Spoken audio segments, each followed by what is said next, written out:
going through my journey in med school, I'm Black British, but I'm Black British Caribbean, which is even rarer in medical school. So I would never find anybody who had the kind of same cultural upbringing as me. The same, the pub quizzes were terrible because I spent my childhood listening to Motown and everybody's singing Queen songs and I had no idea. So, I always felt a little bit on the outside, even if I didn't always show it. We are seeing an increasingly aggressive and regressive attack on rights that have been won by different groups in more than one country, and I don't think we are immune to that in the UK. So it's just amazing really to come together with people who have a shared passion and those kinds of values. Welcome to this Royal College of Paediatrics and Child Health podcast. My name is Natasha Neal and I'm Chief of Staff at the RCPCH. I'm delighted to be speaking with some of the members of our Equality, Diversity and Inclusion member reference group. This was a group that we formed almost 2 years ago to make sure that the voices of members were at the heart of the EDI work of the college, and the group has made huge contributions to the development of our Working for Change programme. We'll introduce our esteemed guests in a moment, but first to explain what we're going to be doing over the next 20 minutes or so. We have a number of questions, each written on a slip of paper. Each of our guests will pick out a question at random and ask it of the group. Okay, I'll now hand over to the panel to introduce themselves. So I'm Nadia Audley. I'm a paediatric emergency medicine trainee at Royal London Hospital. But one of the main reasons that I'm here is because I'm one of the organising team for a soft landing, which is an international medical graduates paediatricians project to support those doctors. Hi, my name is Segn Nedd. I am a paediatric ST7 grid at QMC Hospital of Nottingham. I'm the Equality, Diversity and Inclusion rep on the Trainees Committee for RCPCH and member reference group as well. And I'm Mike Farquhar. I'm a consultant in sleep medicine at London Children's Hospital, and I've also been very involved with the NHS Rainbow Badge project. Perfect. And we can get started on our first question. I think I get to ask the first question. What do you think has been the group's biggest achievement so far? So for me, I think it would be the opportunity to collaborate with people from a wide group, wide different characteristics, as we'd say, that can just come together and chat and talk about their common difficulties, but also their differences, and really enlighten each and every one of us about the difficulties that we all face. And it's not just about talking about difficulties, but actually working towards solutions. Because I think oftentimes you can meet people that have the same issues as you can talk together, but actually having that conjoined kind of thing of being able to share with other people that may not know your challenges, but also then collectively find commonality to help solve each other's problems, I think has been a real strength. Yeah, I think I agree with Segn. Just that feeling of finding people with a common passion or with, getting that moral support for whatever issue it is that you're banging on doors, and sometimes you feel like you're kind of quite marginalised or you're not... it's quite demoralising, something that you really care about, and people are kind of blank looks or even discouraging looks. So it's just amazing really to come together with people who have a shared passion and those kinds of values and get that moral support, because I think a lot of us do this as additional work or kind of work that we feel called to do on top of our clinical work. And especially being paediatricians, I think we have that feeling of needing to make the world a better place as part of our role. So it's just really very energizing and helpful to find people, like-minded people. And also because some of it is really tricky and difficult.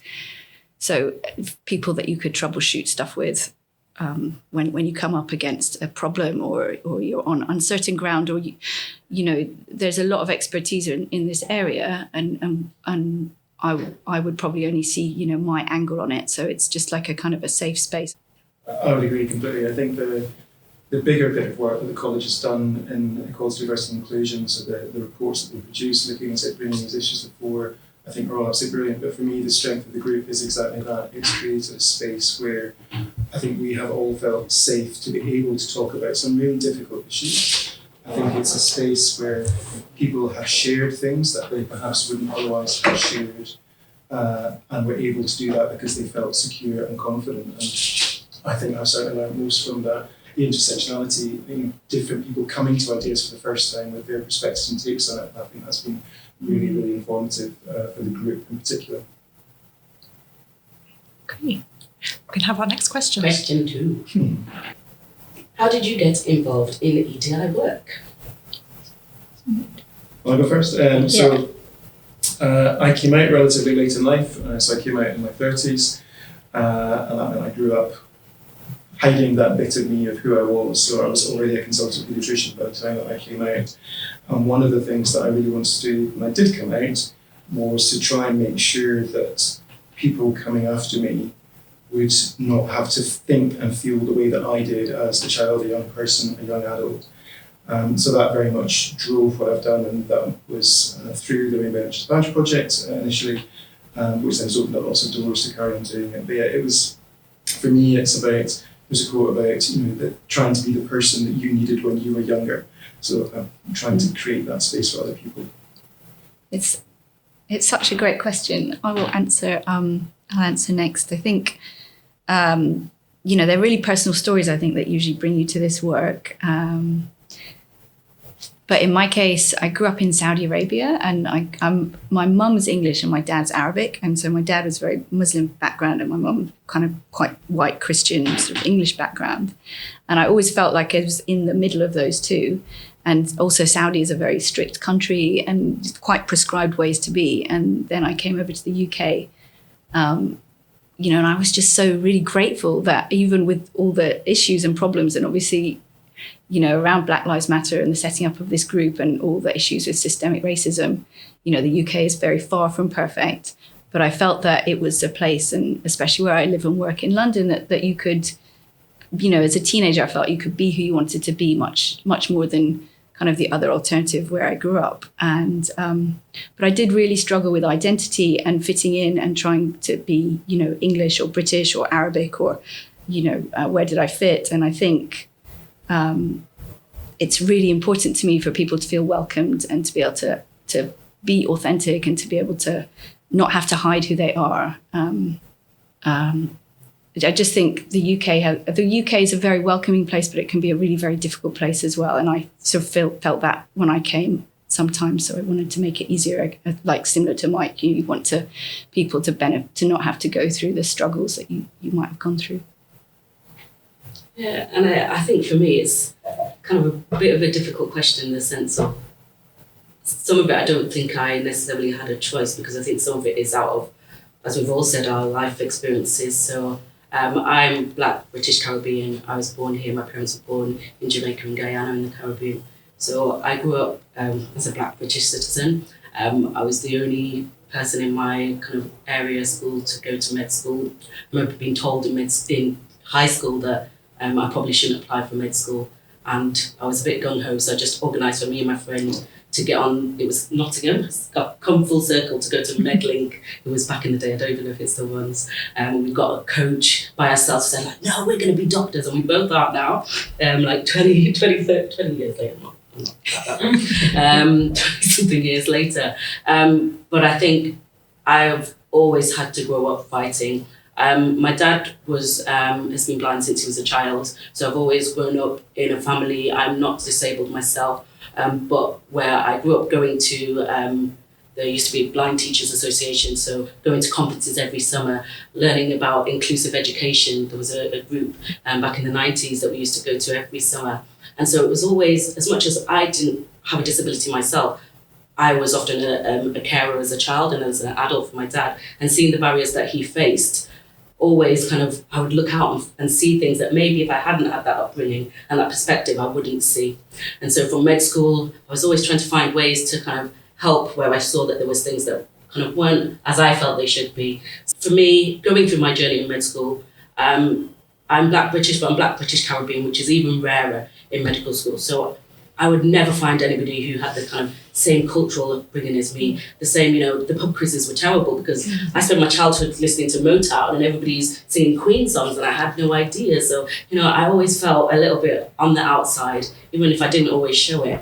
And I think it was really important for me. I'm also involved in a group of, we're British Caribbean Doctors and Dentists Association.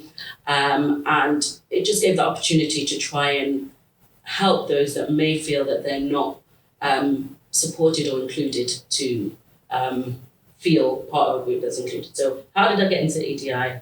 I lived my experience and tried to see how others may find their own journey, and tried in the ways that I could to try and get involved in helping some of those. Thank you so much, everyone. Amazing stories. That's good.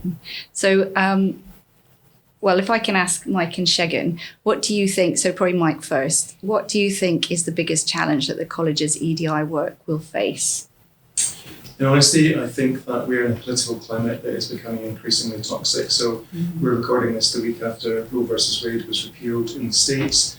We are seeing an increasingly aggressive and regressive attack on rights that have been won by different groups in more than one country, and I don't think we are immune to that in the UK.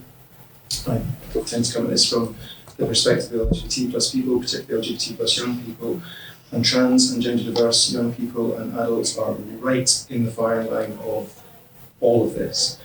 And I think the college's challenge is navigating that space in a way that still allows them to engage with the government, because we have to, but also making it very clear that there are lines that we cannot cross, we cannot go backwards. And I think that is really, really, really challenging, actually. I suppose I can make a smaller, slightly more, a smaller point just pertaining to our own project, to soft landing and differential attainment. And just that when we were doing some work for that to present about it, we were just quite struck by how little paediatric particular differential attainment data there is.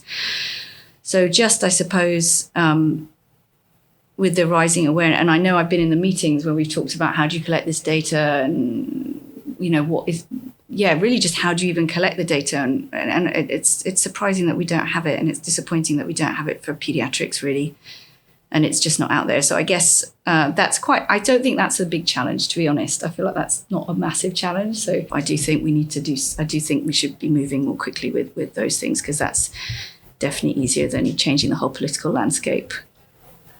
I think going on that, but it's also important to note that a voice can be evidence, and sometimes I think we are so kind of fixated on numbers are important, don't get me wrong, but actually we have voices, and sometimes utilising that, big terminology is qualitative evidence, and actually running with that is something that actually we as scientists have to work on better. Yeah. Okay, round two. What's not gone as well as you hoped with the work of the group? Nadia first.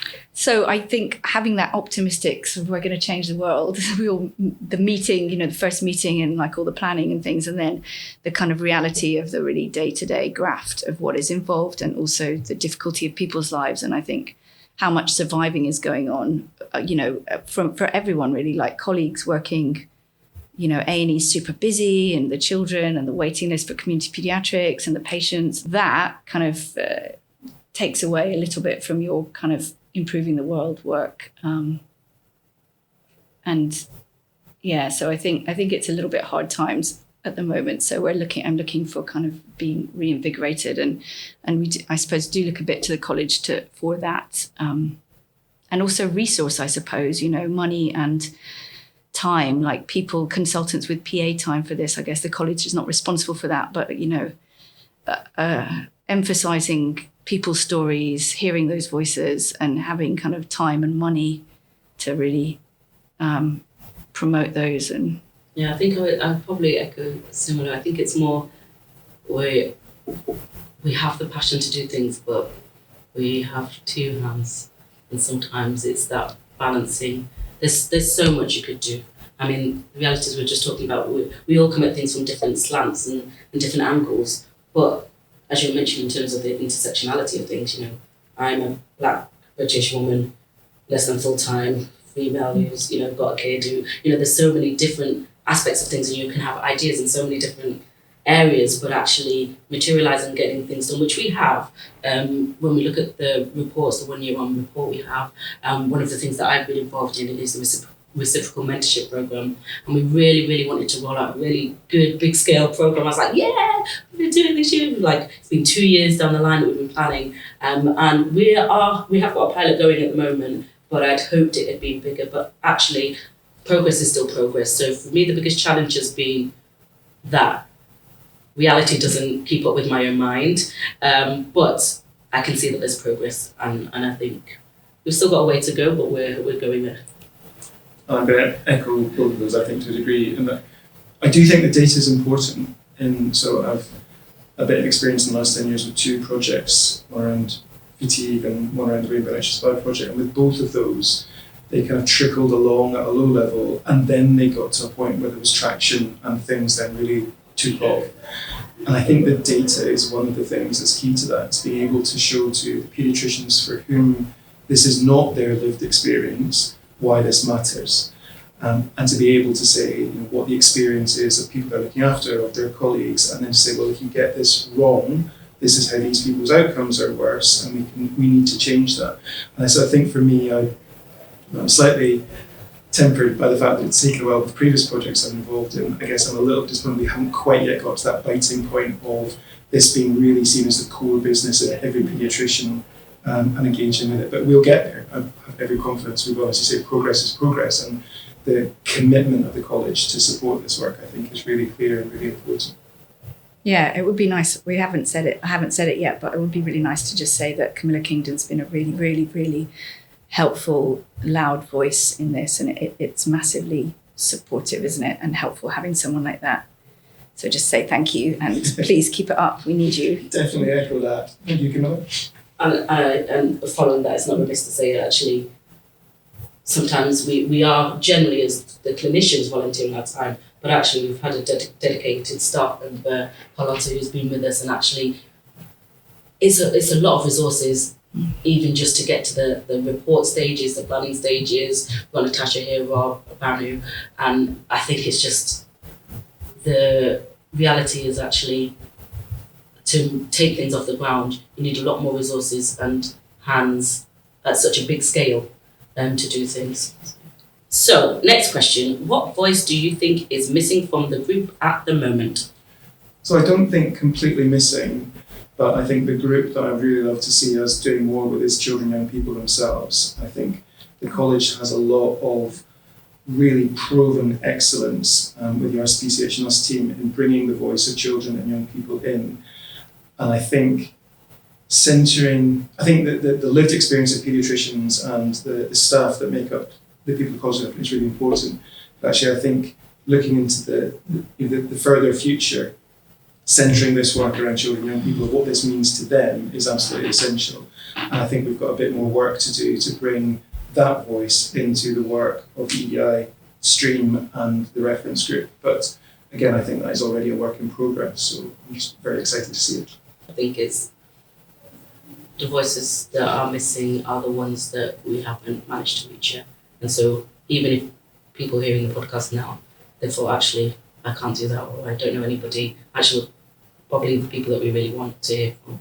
Because actually, if you haven't been engaged much with the college, there's a reason why. And sometimes that's because of how you felt in relation to the college, or how you felt in relation to work things. And actually, we want to hear those voices that don't feel that they can say anything, should say anything. If you have a voice or a means of communicating, don't have to have a voice that you can verbalise, but you can contact us in any way, then I think they're the ones that are missing at the moment. Yes, every person is an individual, so we're never going to capture every single different person's traits, but I think specifically those that are feeling marginalised for whatever reason in a safe space, we want to hear from them. Yeah, I guess I could just add a little bit to that point of just the power of hearing people's own stories in their own voices. And I think it's noticeable that having some of the blogs and things on the college website, and I think the more of that, the better. But there is always often a feeling, I think, that it's always the same people who you see and you get to hear from. So as what Segn said, really, just that, and that's what's amazing about diversity work, as much as it can be difficult, difference isn't always easy, but the richness and the value is from, having that real eye-opening moment of seeing someone else's experience. so there's definitely voices that it would be nice to have more of. Yeah. So we've got the last question. Okay. All right. Thank you. So next question is, what do you think the college should prioritise next? So I'll go for a general one, which is very similar to what I said earlier. I think prioritising bringing the voices of children and young people, I think is really important. And that then I think ties into what I think would be my more specific one, which is, I think for LGBT plus kids and young people and trans and gender diverse kids and young people, the world is quite scary and it's getting scarier. And I think I would like to see the college clearly setting out how we should be supporting those young people and their families, how we should be supporting paediatricians. We've had some really interesting conversations within the members' reference group where people have been able to say that actually they don't feel confident to have those discussions because they just don't know enough about it. So how we support people.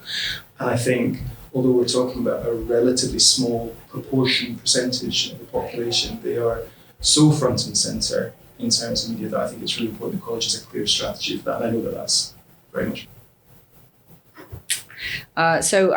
From point of view of priorities, I think because of doing the soft landing work with international medical graduates, that's where my kind of everyday sort of work, EDI work is more focused.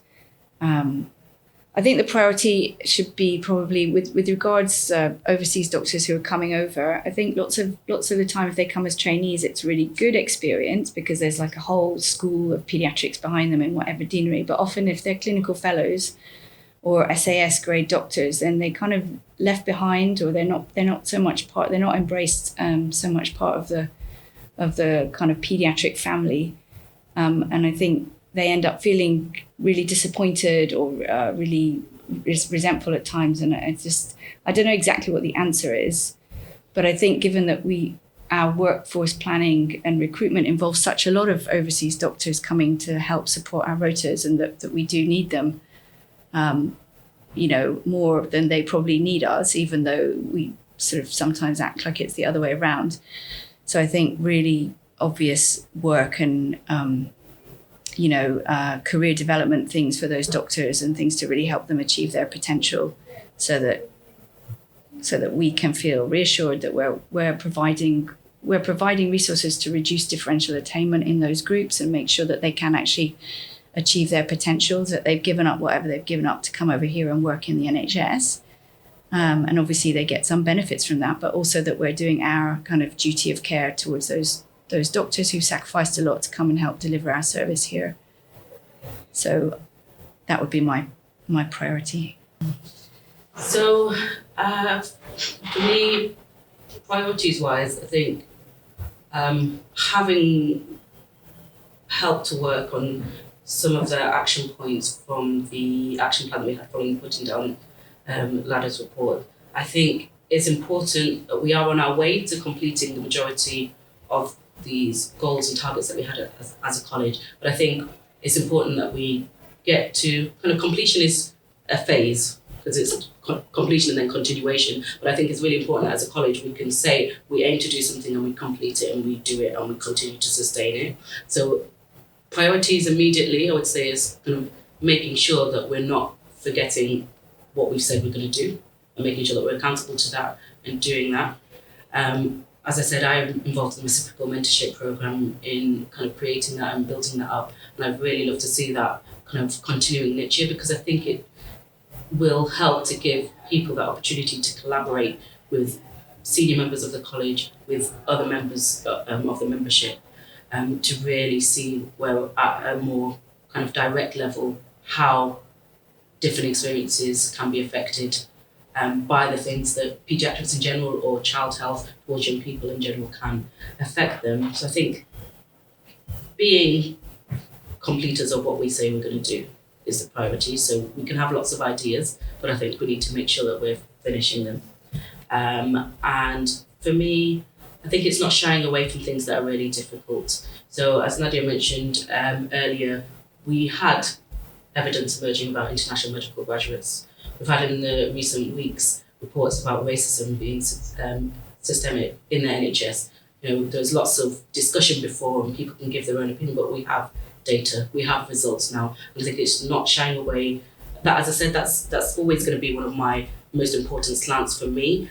But there will be evidence from other different parameters, and I think it's not shying away from the things that are difficult, that are tricky to navigate, and saying, actually, sometimes we don't know the answers, but we're going to look at this, analyse this, and try and work forward towards making progress. That sounds like a really good note for us to end the podcast on. So I guess I'd just like to finish with a giant thank you, Mike, Segn and Nadia, for joining us and sharing some of your inspiring and personal stories. If you're listening and you've been inspired by what you've heard, please visit our website, www.rcpch.ac.uk/EDI, where there's more details about how you can join our EDI member reference group, and also links to complete our diversity monitoring form to help us with our data collection. Thank you for listening.